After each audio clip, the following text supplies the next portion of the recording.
Okey, baik. Terima kasih kepada Nur Farahuda Sahiran dengan cerita pagi dari Melaka. Baik, dan sudah pastinya untuk pengagihan vaksin ini ke negeri-negeri dan ia memerlukan kerjasama erat daripada kerajaan negeri dan juga Jabatan Kesihatan Negeri untuk memastikan agar mobilisasi bagi vaksin dan juga pengagihan vaksin akan kita terima untuk fasa pertama, kedua, ketiga nanti akan dapat berjalan lancar. Kita akan berehat seketika, Syu, untuk kita menyaksikan sedikit perkongsian tentang ketibaan kumpulan pertama vaksin COVID-19 ke Malaysia.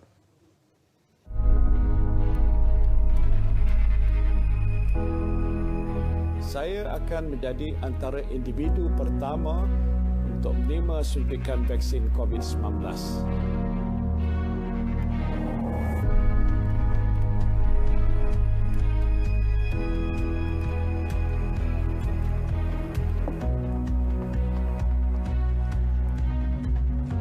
Satu juta dos vaksin keluaran Pfizer-BioNTech yang ditempah kerajaan Malaysia diterbangkan dari Belgium. Hadir dalam bekas sejuk beku yang dipenuhi ais kering.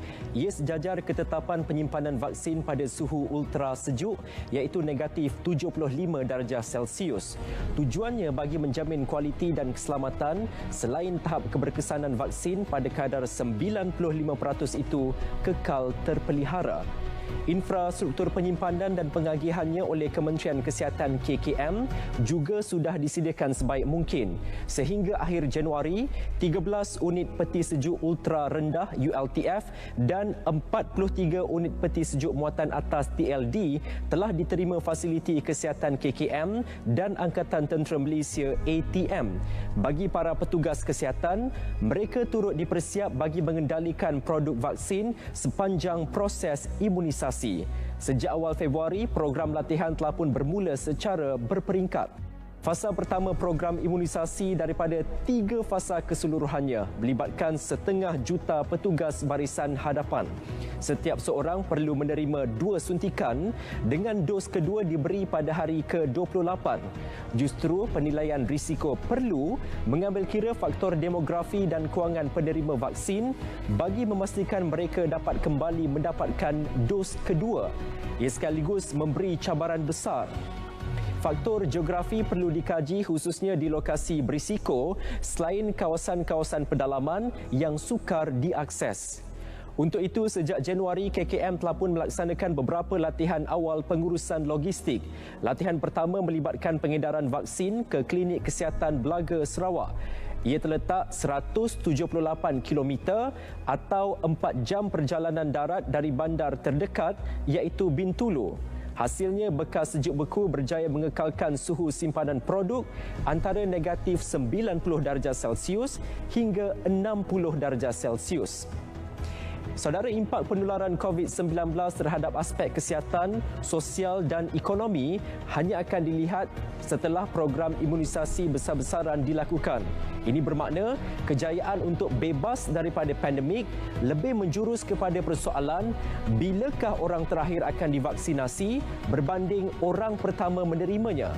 Selain kecekapan logistik, perkara itu juga berkait rapat dengan aspek cukup atau tidak jumlah bekalan vaksin. Baik, setakat ini kerajaan Malaysia telah membuat perolehan 26.5 juta dos vaksin daripada 6 pengeluar. Jumlah tersebut mampu menampung keperluan 82.8% rakyat Malaysia, melebihi 70% sasaran awal. Rakyat di negara ini berjumlah 32 juta orang. 7 juta daripadanya berusia 18 tahun ke bawah. Ini bermakna baki 25 juta lagi individu perlu divaksinasi. Secara teorinya, dengan bekalan 26.5 juta dos vaksin, 100% rakyat Malaysia berusia 18 tahun dan ke atas mampu divaksinasi.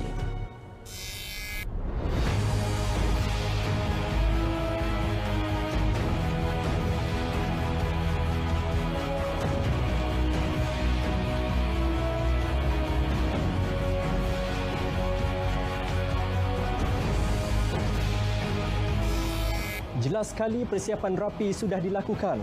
Cabarannya kini ialah aspek pelaksanaan.